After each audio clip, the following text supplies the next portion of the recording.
kedatangan dua orang yang mewakili dua segmen yang berbeda. Ada Mika Tambayong mewakili anak muda yang pernah disalahgunakan fotonya di sosial media. Dan satu lagi Hengky Kurniawan yang mewakili seorang ayah yang memiliki anak orang tua. Iya bener-bener, gue mau ngomong orang tua gak enak kan. Karena anak lu udah umur 7 tahun. Udah 7 tahun. Sudah mulai mengerti yang namanya dunia internet. Udah dari umur 4 tahun kayaknya udah ngerti. Nah itu dia. Makanya sebelum ngobrol sama Hengky dari kacamata orang yang pernah mengalami kasus seperti Prilly. Tahun 2009, Mika itu pernah juga fotonya diedit-edit. Bahkan dengan adegan yang lebih tidak...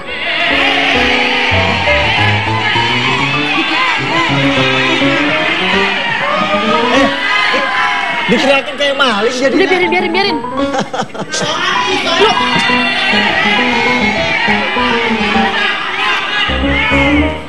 Bapak kenapa sih? Saya udah pikir hidup saya tenang, gak ada bapak. Oh gitu? Iya.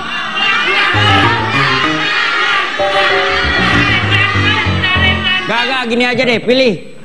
Gua yang pergi atau lu semua yang pergi? Sepi dong studio. Ya sebenarnya kenapa Wendy baru hadir? Karena sebenarnya dia kali ini juga posisinya sebagai narasumber. Dia adalah pelaku kejahatan sosial media. Ya habis kemana? Tadi kemana Bapak? Kan gue juga pengen sekali-kali ngerasa dikangenin sama lu, Cipan, dicariin sama lu. Enggak, kita nggak nyariin, Bapak datang nongol. Perasaan gue jadi malah kayak jalangkung ya datang tadi. Benar. Kita mau bahas masalah apa sekarang? Bapak nggak tahu ini, Bapak tahu kasusnya Prilly nggak? Iya. Nah, Mika ini tahun 2009 pernah mengalami kasus yang sama. Kasus yang sama, betul. Fotonya disalahgunakan, bahkan kalau Prilly kan bugil, diedit gitu kan ya. Kalau Mika itu dalam posisi-posisi yang lebih parah menurut. Masih ada nggak itu? Bapak jangan dicari. Jangan dicari. Ntar yang ada cowok sini sembuh semua. Tapi ternyata Mika waktu itu reaksinya biasa aja. Kamu kenapa nggak yang sampai melaporkan ke polisi?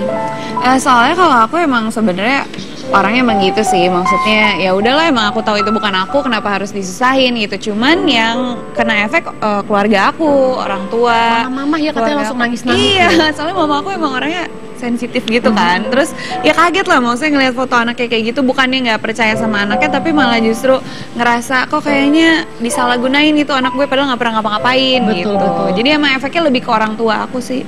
Enggak, tapi kalau Mika sendiri kan kadang-kadang kalau kita aja ya, kita memang ngerasa enggak, gue nggak gitu. Nggak gitu, tapi kalau secara terus-menerus orang-orang sekitar kita kan bisa aja berpikir hal sebaliknya kan. Akhirnya pasti secara otomatis akan ya sedikit keganggu lah. Tapi Mika sendiri pernah ngerasain di titik itu gak kalau akhirnya wah harus berbuat sesuatu nih? Sejauh ini enggak sih ya, sejauh ini enggak, karena emang aku juga ya karena memang aku dari sana emang gitu sih orangnya, maksudnya nggak diambil pusing juga gitu. Cuman aku kalau udah menyangkut orang tua, maksudnya mereka udah nggak nyaman, aku juga jadi merasa nggak nyaman, bukan karena gangguannya tapi karena orang tua aku merasa nggak nyaman gitu. Tapi tadi aku sempat ngobrol sama Mika, sebenarnya Mika bilang dia bilang kalau misalkan mengalami kejadian seperti itu, kasus itu akan cepat terhenti kalau kitanya juga santai. Iya. Kalau pengalaman aku ya, menurut pengalaman aku sih kayak gitu. Karena kalau nggak ditanggepin malah akan hilang dengan sendirinya. Iya, karena aku juga nggak ngerespon, nggak ngapa-ngapain gitu. Jadi ya mungkin orang juga lama-lama ya udah nggak ingat ada kasus itu gitu. Oke. Kalau Hengky belum pernah ya fotonya diedit-edit lagi begini gitu, nggak pernah ya? Nggak pernah kepoin internet sih sebenarnya. Ya siapa tahu kan Pak. Ya kan dia laki banget begini, kayak masa begini. Nutupin apa? Nggak, karena lebih banyak kerja juga gitu. Jadi nggak terlalu kepoin internet. Apa ada nggak sih foto gua gitu? Nggak peduli juga. Nggak peduli juga. Tapi memang yang rentan mengalami itu biasa perempuan ya Wendy ya, dibanding laki-laki ya. Tapi kan sekarang di sini posisi lu sebagai orang tua. Yes. Nah anak lu dari umur 4 udah kenal internet, sekarang umur 7. Apakah dia sudah punya akun sosial media? Sosial media ada, tapi kemarin udah di lock out. Bukan dihapus tapi di lock out. Di lock out aja. Karena dia juga mungkin aksesnya udah saya tutup karena kan selama ini kan ada iPad gitu kan. Jadi iPad aku ambil, terus sekarang lebih apa ya? Mungkin manual lah mainnya. Manual tuh maksudnya udah ngajakin dia main bareng, main Lego, main gitu-gitu. Jadi yang berbau teknologi aku keep dulu. Karena takutnya kebiasaan, terus pas aku kerja juga dia takutnya buka-buka ini gitu. Karena kan sekarang kalau di YouTube itu kan bawahnya kan misalnya dia buka Lego, tapi di bawahnya tuh kan ada suka yang aneh-aneh gitu ya. Aneh gitu. Itu yang khawatir Benar-benar. gitu. Oke. Tapi Nah. memang lebih rentan sih, apalagi anak-anak zaman sekarang Betul. Sudah dikasihnya gadget. Kadang-kadang ketika kita kasih sekali, begitu kita ambil Nangis. marah. Bener. Curhat ya Pak? Iya. Semalam baru kejadian semalam gue lagi nongkrong sama istri gue di bawah gitu. Anak Bapak- gue dari atas buka kacanya teriak, "Ayah, handphone kakak mana, mau lihat YouTube?" Ini mungkin pemirsa mikir ya udahlah anak nonton YouTube, buka Facebook, Instagram itu kan hal yang biasa. Saya akan memberikan Anda sebuah tayangan, bukan bermaksud nakut-nakuti, tapi Anda harus memikirkan karena ini mungkin saja terjadi pada anak Anda. Kita saksikan tayangan berikut ini. Miss Michaela, she's 13 years old. We've been talking on Facebook for the last couple of days, and we're supposed to meet up at the park later when our parents leave the house. Got a text. My parents just left. I can be at the park in 10 minutes. We're gonna go see if she comes in 10 minutes. Park playground. So this is the closest to her house, she said. So right now I'm texting her that I just got here.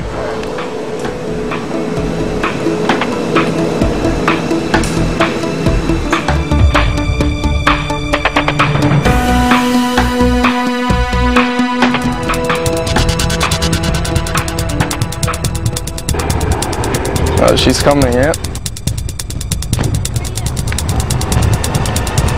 From Facebook. You remember? Michaela, are you crazy? Are you out of your mind? Sorry. He could have been a rapist. He could have been a pedophile. Why would you do this? Ini aku jelasin sedikit ya soal tayangan tadi. Jadi itu adalah itu laki-laki yang ganteng tadi itu dia melakukan eksperimen sosial media. Dia mau ngasih tahu ke orang tua, tahu nggak sih kalau anak Anda itu bisa saja berkenalan dengan laki-laki yang tidak dikenal dan mau diajak ketemu karena apa? Karena usianya tidak cukup untuk berpikir panjang. Jadi si laki-laki itu pada saat berkenalan sama si perempuan yang namanya Michaela itu dia menggunakan foto anak muda yang seusia. Nah, tapi si laki-laki ini sudah bekerja sama dengan ayahnya untuk kasih tahu nih ya, lihat nih, anak lu tuh kepancing loh kenalan sama gue. Dan bahkan ketika orang tuanya pergi, si anak itu langsung ngabarin, orang tua gue pergi loh, kita mau ketemuan gak? Gue kebayang sekarang. gak? Termasuk mbak-mbak kita yang di rumah biasanya. Nah, Dia tuh kalau habis tahu banget kalau hujan, masalah beres. mbak-mbak nih, Nggak, benar. Karena kalau di atas saya samperin dia udah asik main handphone, Facebook, Gadget. memang udah teknologi udah ini banget sekarang. Iya. Untung mungkin kerjaan di asisten rumah tangga di rumah lu agak banyak ya. Mungkin kalau agak sepi di kamarnya ada warnet kali.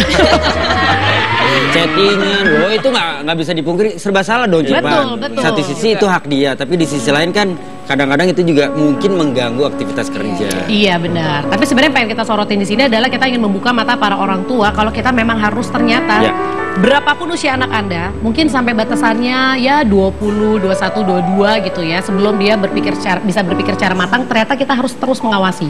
Mika, kamu umur berapa sekarang sayang? 20. Umur 20, tadi aku sempat ngobrol sama mamahnya masih bisa mengakses akun Instagram dan Twitternya. Iya. Itu untuk mencegah hal-hal yang tidak diinginkan. Seperti apa? Nanti kita bakal ngobrol, tetap di Basa Basi, Bahasa Basi. Meski tak berkata, kan berarti ku tak merasa ada yang